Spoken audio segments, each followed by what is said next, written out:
Primeira perguntinha aqui, pessoal, é da Marina Gratão. Desculpa se eu falei errado o nome, gente. Pergunta: como acha que seria o caminho e passos básicos para que o Ocidente possa aceitar e adotar o sistema da medicina ayurvédica de forma mais ampla? É a pergunta da Marina. So the question is, how do you think it would be the way? How could which would be the right way, or the right steps, the basic steps for the Western world to start accepting and adopting Ayurvedic system in a more broad sense, in a more in a better sense that we do now? I understand.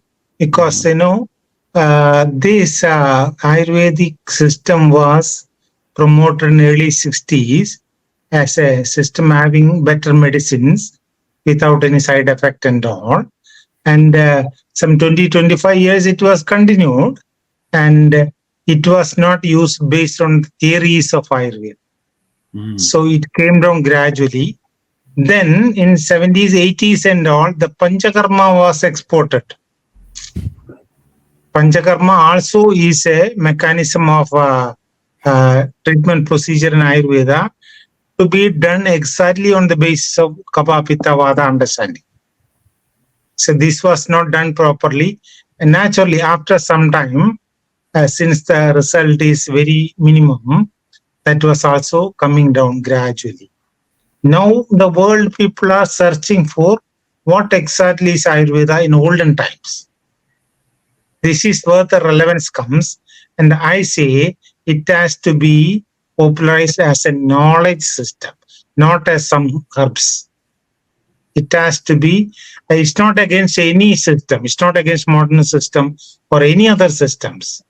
It's a particular method of understanding what is your body, what is the present status. Same way you understand what is a food, what is a medicine, what is a disease, so that you can have a work on that using medicine, food and activities. So it will be more like a physician-oriented system where the physician is doing a intellectual work, not medicine. So physician should be gradually getting a deeper knowledge, and he will be working with the patient to see that the diseases are addressed in a comfortable way. So I think it has to be gradually propagated that this is not a herbal system. This is not a botanical system. This is a comprehensive knowledge system in which everybody has a scope to work with, provided you understand the basic nature of philosophical background of Ayurveda, not based on science alone. Deeper to science, philosophy is there. Based on that, you are developing a method of knowledge to looking at individuals for anything, medicines, food, everything. That mode of thinking can be imbibed and it can be utilized in any conditions.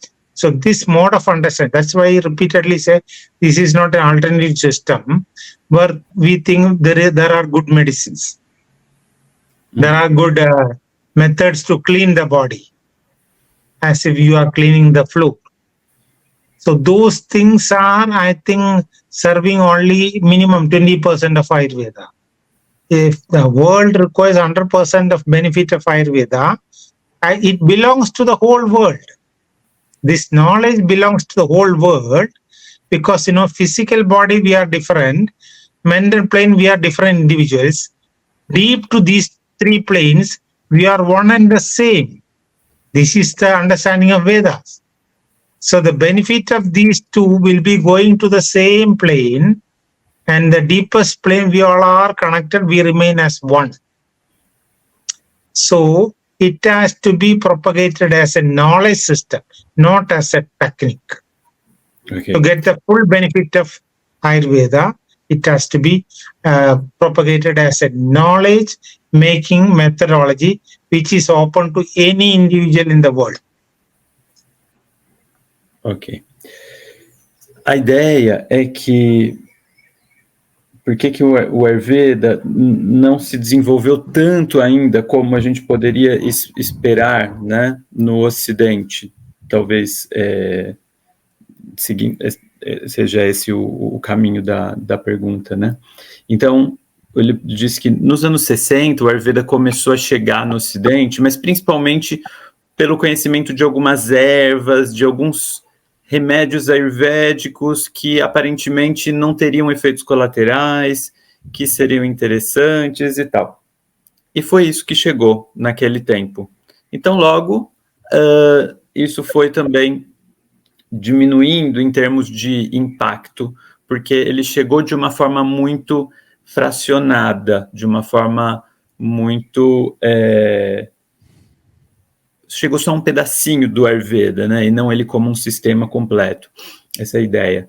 Depois, nos anos 70, nos anos 80, o Panchakarma começa a ser exportado da Índia também. Então, no Ocidente, as pessoas começam a entender um pouco sobre Panchakarma, começam a ter acesso a essa técnica, mas mais numa visão de um método de limpeza do corpo, e também isso acaba...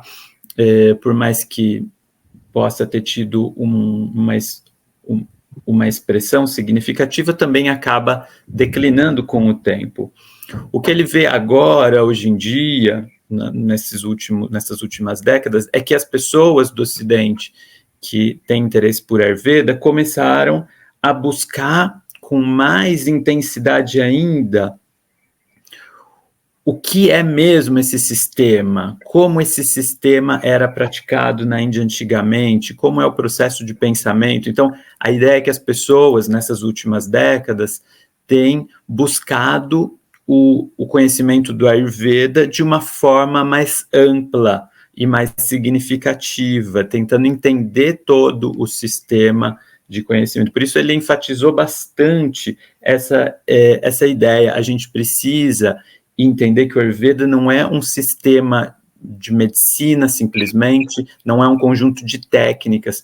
O Ayurveda é um método de conhecimento sobre o mundo, sobre o universo, sobre o corpo humano, e ele é aberto a todo mundo. Então, ele também pertence a quem é do Ocidente, ele não é exclusividade de quem vive na Índia, ele é um conhecimento que pertence a todo mundo, e a gente precisa entender o Ayurveda como esse sistema de conhecimento abrangente em seus aspectos filosóficos, inclusive. A ideia é que o Ayurveda passe a ser utilizado de tal modo que o profissional que está fazendo uso, que está sendo essa ponte, esse instrumento do Ayurveda, possa fazer um trabalho intelectual com esse conhecimento junto ao paciente, de modo a entender, baseado nesses princípios básicos de Panchabhutas, de doshas, como então lidar com os processos de doença, com a prevenção e assim por diante. Eu espero ter traduzido tudo.